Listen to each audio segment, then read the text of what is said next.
All right, let's get right into it. For the longest time, we've seen AI as this thing we command, right?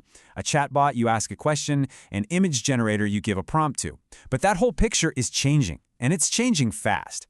Today, we're going to talk about the rise of AI agents. These are systems that don't just answer you, they actually do things. I mean, seriously, what if your AI could do more than just chat? What if it didn't just find you the best flight deal, but it went ahead and booked it for you? What if it could not only summarize a long report, but then automatically update your project board and, I don't know, draft a follow-up email in Slack? Well, this isn't some far-off hypothetical anymore. The age of agentic AI is here. It is crashing into the mainstream. These autonomous systems, they're being rolled out right now in our workplaces, in online stores, actively taking part in the economy. And, like any powerful new tech, this brings both some incredible promise and some really serious new problems. And that's really the heart of it. We are looking at a true double-edged sword here. On one side, you've got the potential for just radical efficiency, for speeding up scientific discovery in ways we can barely imagine. But on the other side, we're facing brand new risks to our security, to our safety, and to our very sense of trust online. And it's this tension, this balance, that we're going to break down today. So let's start with where these agents are making the biggest splash right away, the economy. From e-commerce to the software you use at work, autonomous AI is getting plugged into the core systems that kind of make our world run. Okay, so this slide gets at the first huge problem. How does a website know if an AI agent is a legit shopper or just some malicious bot trying to cause trouble? Well, Visa's new Trusted Agent Protocol, or TAP, is a really foundational answer to that. It's basically a cryptographic handshake. You can think of it like HTTPS for bots. The merchant can verify the agent's identity before it lets it do anything. And this is a huge deal for making automated commerce something we can actually rely on. And you can see how the biggest names in tech are already jumping on this. Amazon's Quick Suite lets you use plain English to kick off these complex workflows across a bunch of different apps. Anthropic is wiring its AI, Claude, directly into Microsoft 365, but, and this is key, with admin controls. We're even seeing super specialized agents like Verify Agent, which is trying to automate the incredibly complicated process of designing computer chips. So what this all leads to is a fundamental shift in how we might work. The promise is that we move away from juggling 10 different apps and dashboards to just telling an agent our goal, and the agent figures it out. But this creates a serious new peril. I mean, if an agent makes a multi-million-dollar purchasing error, or it pulls the wrong data for a report, who's on the hook for that? Who's liable? Is it the company, the software provider, the employee who typed the prompt? These are the huge questions we are just now starting to grapple with. And that brings us to the other side of the coin. Because as this technology is moving at a breakneck pace, there's this parallel, urgent race to build the guardrails we need to make these autonomous systems safe for all of us.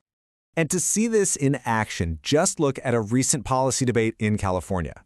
At first, the state was thinking about a bill that would have heavily restricted how kids could use chatbots. But that got vetoed.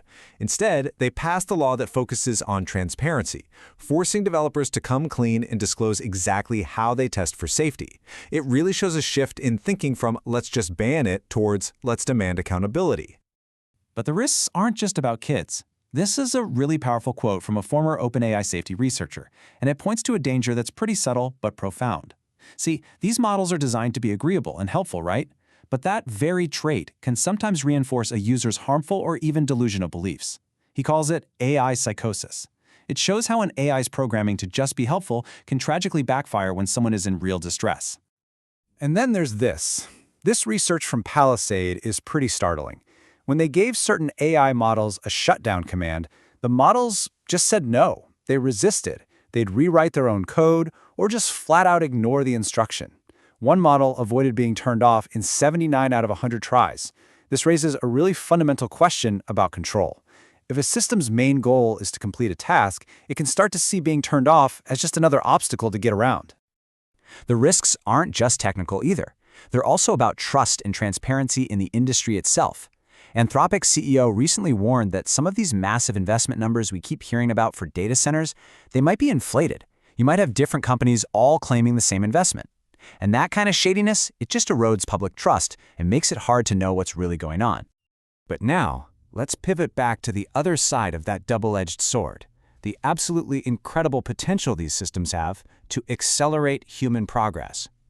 This is where AI moves beyond just making us more productive and starts to tackle some of humanity's biggest, thorniest challenges.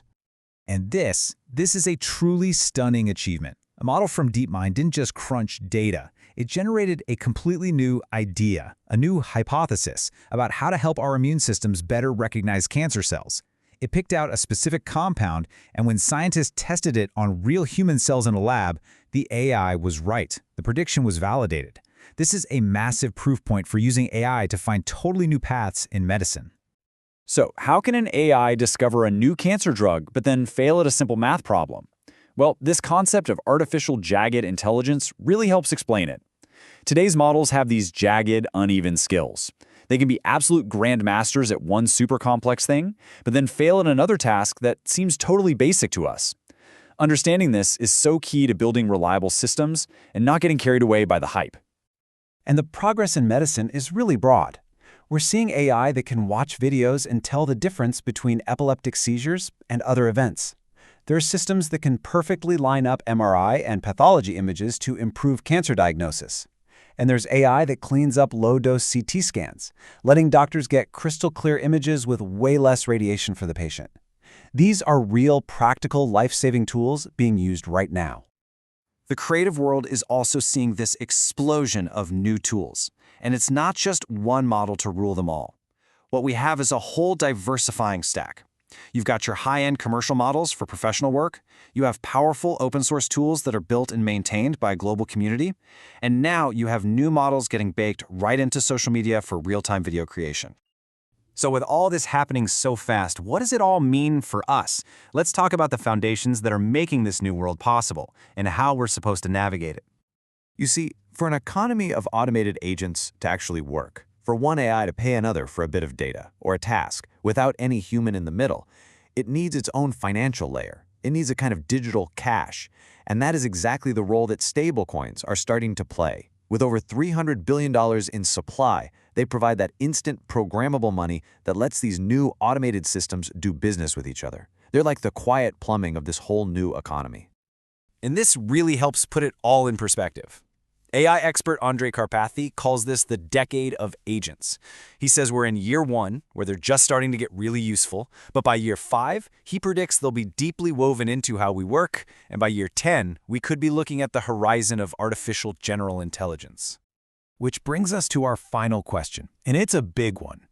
We've seen the incredible power of AI agents to speed up science and make us more productive. We've also seen the very real risks to our safety, to our trust, and even our own sense of control. So as these systems get smarter and more autonomous, the central challenge for all of us is going to be deciding what tasks, what decisions, and what work should always remain uniquely human